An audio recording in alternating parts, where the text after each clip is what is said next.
This is how the zombie apocalypse started. Not with a bang, but with a whisper. What I'm about to tell you may shock you to your core. Or maybe, probably most likely, you'll just think I'm batshit crazy. But if I can reach just a few of you out there, then I consider my job done. My job being to provide you with tools to save your lives in the months and years to come. But before we get into that, let me take you back to the start. This would be around the start of COVID, although I have no definite proof that these events are related. Back in mid-December 2019, when I was a mere taxpayer with an 8-to-5 job, I started noticing some weird stuff happening. One of my colleagues at the office started acting strange, seemingly from one day to the next. He began coming into the office very early, even though he always claimed not to be a morning person, and was perpetually late before. When I confronted him, he ignored my question. As we'd never been friends, I dismissed it.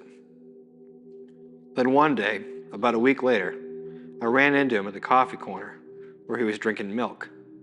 I could tell because our coffee cups were transparent. That was strange because at the office we only had those small condensed milk packages. I didn't want to be rude, so I didn't ask. The next day, the same thing. Day after that, again. And always at the exact same time. So the next day, I went in a bit earlier and just made myself look busy when he finally came into the kitchen. He took a cup and put it under the coffee machine. He then pressed on the capsule he wanted, but the whole row had been empty for more than a week. When nothing came, he pressed the button to make coffee, but only hot water poured, naturally, as there was no capsule. He then proceeded to open 2 packages of condensed milk and pour them into the hot water. The whole time this was happening, I couldn't help but stare. Yet, he didn't seem to notice me. He just drank his hot water and milk and went on about his day. It was so strange. Yet, I really didn't know what to make of it. The next day, the row of coffee capsules had been filled, and he went back to drinking coffee. Beginnings of the years are busy for us, so I didn't have time to follow him around properly. But sure enough, the very strictly timed routine continued as far as I could tell. That was the first instance I noticed something wasn't right in the world. And because it was such an isolated case, it didn't even cross my mind that it would mean something bigger was lingering in the shadows. Then, COVID started. It was insane. Lockdown, working from home. I had very little social interaction. Then, finally, we were allowed to go to grocery shopping. And there I noticed more weirdness. It was small. So small that if I hadn't had the experience with my colleague, I might have missed it. Remember how in COVID, there were certain supermarket aisles that were just completely empty? Think toilet paper, cans, flour, etc. Well, I'd noticed some people coming up the flour aisle, for example, staring at it for 30 seconds and then leaving. I'd noticed the same people doing the same thing every day at the same time. Then, when the flour was resupplied, they'd grab a bag. Every day, a bag of flour, or a can of tomato soup, or a pack of 8 rolls of toilet paper. Every day. 8 rolls of toilet paper. What a shitty household, right? So I decided to follow these people. There weren't many, maybe 1 or 2 in each supermarket, and some, none. I just started going into various supermarkets and noting behaviors down. I'd named my subjects. I had Flower Power, Crap Rap Fella, Soupy McSoupface, and so on. I was so intrigued by Crap Rap, so I followed him first. This was around May, but I was still working from home, so I followed Crap Rap home the first night, and then the early next morning, I packed my work laptop and camped his building, intent on following him around the whole day. He came out around 7:15, dressed in a gray suit, and went to the bus stop. He got on number 12 and got off 4 stops later in an office building. I couldn't follow him there, so I proceeded to work from the coffee place across the street. Crap Rap got out at 5:15, went to the bus stop, took number 12 in the other direction, and went home. At 7:20 in the evening, Crap Rap got out of his house again, this time dressed in jeans and a t-shirt, and went to the supermarket where I first met him. He did his grocery shopping, every day the same, including 8 rolls of toilet paper, and went home. At first glance, this was so ordinary, so normal, that I was the crazy one, borderline stalking at this point. But those 8 rolls, I just couldn't understand. And then the standing and the staring at the aisle. and my colleague with his hot water and milk. So I went back the next day, and sure enough, Crap Rap did the same thing at the same time. The only thing that was different was his clothing. Work 7:15 to 5:15. Grocery shopping at 7:20. Always with an 8 roll. I followed him for a whole week. On Saturday, he wouldn't leave the house until 7:20 to go grocery shopping. On Sunday, he wouldn't leave at all. I then followed Flower Power. She also had a strict routine, albeit different from Crap Rap's. She'd leave the house at 5:30 and she'd work at a bakery. She'd come at 3 and go grocery shopping at exactly 6:25 p.m. Soupy seemed to be a nightclub bouncer, so he'd do his grocery shopping at lunchtime and he'd work nights. 1 p.m. for food, always with that one can of tomato soup, working 6 p.m. to 6 a.m. None of these people drove cars. None of them were seen in the company of others apart from at work, and none of these people went anywhere else. My colleague, whom I'd named Coffeeson, had a routine of his own. It could be that I stumbled upon a few very sad people, with not much going on for them, or it could be that there was a pattern. So I went online. At first search, on regular sites, news outlets, and the normal part of Reddit, I found nothing. Then I dug deeper. More obscure places, conspiracy theory subreddits, and the sort. Sure enough, not long after, I stumbled upon similar anecdotes. I lurked around those websites and subreddits for a few weeks as they got more and more visibility. First, there were maybe a dozen people describing such happenings. Then, by the end of 2020, there were thousands of accounts. Not enough to become mainstream, but enough to catch the attention of mods and supervisors. The accounts started getting banned, and the posts or articles were removed. Beginning in 2021, there was little evidence left that anything was happening. Sure enough, on my end, Crap Rap. Where was he storing all that paper? Soupy & Co. was going strong, and I'd added a good 20 or so more of these people to my list. It was getting difficult to survey them all. I decided to take action and talk to someone. I looked on Reddit for one of those accounts I had observed before, but, not unexpectedly, I couldn't find them anymore. Then one day, on an obscure subreddit, someone posted something about it. The user said that the post would be removed within 15 minutes, but that if we had any sort of encounters with what they were calling robot people, to contact them right away. So I did. The user responded instantly, giving me another username. I was vetted for about an hour, and then was directed to another user. This one asked me to describe my encounters with the robot people, and then I was directed to another user. I felt like I had called IT support was being jerked around. Finally, about 5 hours in, I was giving nothing but the web address to a forum. There, I could find again the thousands of accounts removed from the mainstream internet in the months prior. Since I promised myself I wouldn't be the quiet observer anymore, I started interacting with the forums. Soon enough, I was contacted by someone from the area. They had guessed my location based on Crap Rap, who they observed at their local supermarket. They seemed to be a community that believed in the existence of the robot people, and I was invited to meet them in person. At first, I was very reluctant.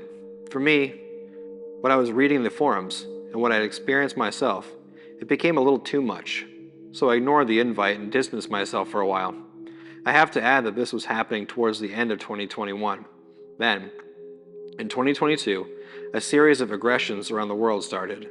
As I was watching the evening news, one night in March, I noticed something off.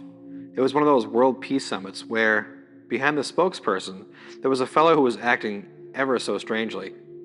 He would just take his phone out of his pocket precisely every 4 minutes and 23 seconds and look at it for a second, then put it back in his pocket. He did this for the whole duration of the speech, which lasted well over an hour.